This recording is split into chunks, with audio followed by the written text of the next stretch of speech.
Okay, let's jump right into this explainer. Today, we're unlocking the secrets of the circle. We're going to break down the geometry, starting straight from the physical world, traveling all the way back through ancient history, and then bringing it right back to how we solve real-world problems today. So whether you're brushing up on some core math principles, or you just really love uncovering the hidden logic behind the shapes we see absolutely everywhere, you are in the exact right place. To get things started, I want you to picture a standard, old-fashioned horse-drawn cartwheel. Long before we had advanced calculators or geometry textbooks, careful observers in antiquity noticed something super interesting. They saw this undeniable, almost mysterious relationship between the spokes of a wheel and the distance completely around that wheel. They realized that if a wheel measures, let's say, 3 feet across, it's going to travel about 9 feet forward in one full revolution. It was this fascinating, rough ratio of about 3 to 1, and, well, it demanded a deeper explanation.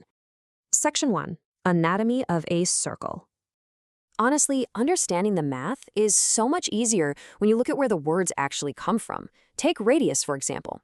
It is literally just the ancient Latin word for a spoke on that exact horse-drawn cart we were just talking about. It's just the exact distance from the center point of the wheel directly out to the edge. So in practice, if you have a 9-meter radius, just picture a 9-meter spoke extending right from that center dot out to the boundary. Any straight line you draw from the dead center to the edge is going to be exactly 9 meters. Now, if one radius is a single spoke, you can think of the diameter as the length of 2 spokes joined together, end to end, measuring straight through the entire shape. In fact, the word itself comes directly from the Greek phrase for through measure. It is simply the absolute widest point of the circle. And finally, we have the circumference. Think of this as the outer tread of our wheel. Etymologically, it comes from Latin words meaning to carry around, which is perfect because it's literally the part of the wheel that touches the dirt and carries the cart around the physical world. It's just the total perimeter of the shape. Section 2. The bloody history of pi. So how did we go from rough estimates in antiquity to a precise mathematical formula? Well, it involves the brilliant Greek scientist Archimedes and a pretty tragic end. In 250 BC, living in Syracuse in Sicily, Archimedes finally locked down this calculation. But flash forward to 213 BC, and a violent Roman siege descends on his city. Archimedes actually used his incredible engineering skills to build defense machines, like catapults that famously sunk Roman ships, but eventually the Roman army broke through. And this is where it gets legendary. As soldiers stormed his home, Archimedes was so completely absorbed in the mathematical diagrams on his workbench that his alleged final words to an attacking Roman soldier were simply, "Do not disturb my circles." Talk about sheer focus. Right before his death, he deduced this magical, infinite number. You probably know it as 3.14, though it's also often expressed as the fraction 22 divided by 7, or 223 divided by 71. This number locks in the exact ratio between a circle's width and its outer boundary. Literally, no matter how big or small the circle is, the circumference is always exactly this many times larger than its diameter. And you know the famous symbol we use today for this number, pi? It's actually just the first letter of the Greek word peri, which means around. So it perfectly brings our etymology lesson full circle to describe the distance around the shape. Section 3. Sentences into math equations. Okay, let's cure some math anxiety.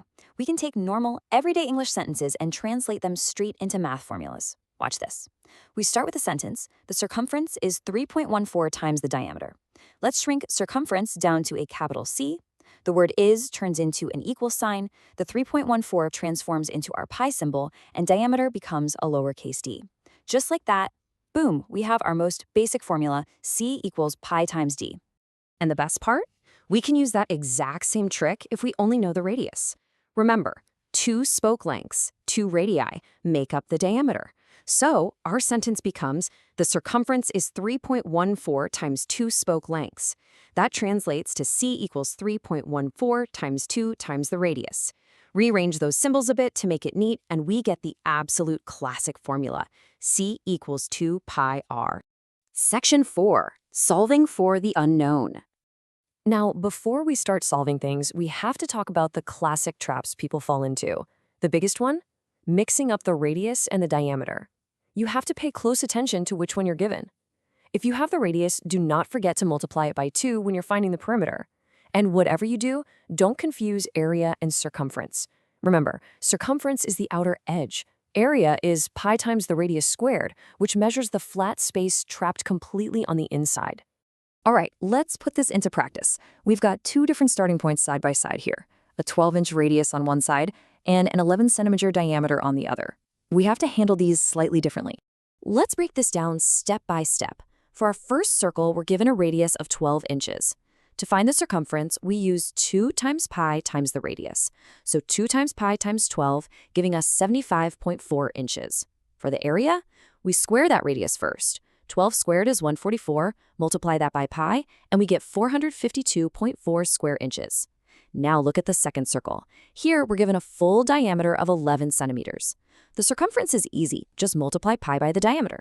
Pi times 11 is 34.6 centimeters. But watch out on the area. The area formula absolutely requires the radius, so we have to chop that diameter in half to get a radius of 5.5. Square 5.5, multiply by pi, and we end up with 95.0 square centimeters. It really shows how you have to adapt your strategy based on the data you start with. Section 5. Real-world circle applications. So why does any of this matter outside of a math worksheet?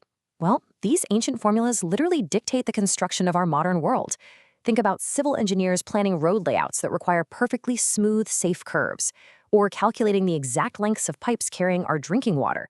Even something like figuring out exactly how much fencing you need to enclose a circular garden, or finding the perfect staggered starting positions for runners on a curved track.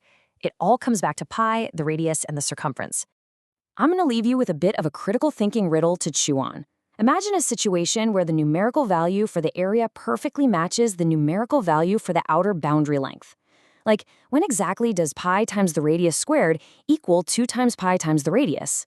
What does the radius have to be for that weird mathematical harmony to occur? Obviously, it happens exactly when the radius is 2, but it's pretty wild to think about. I really hope this deep dive has helped you see the incredible logic hiding in plain sight in the circles all around us.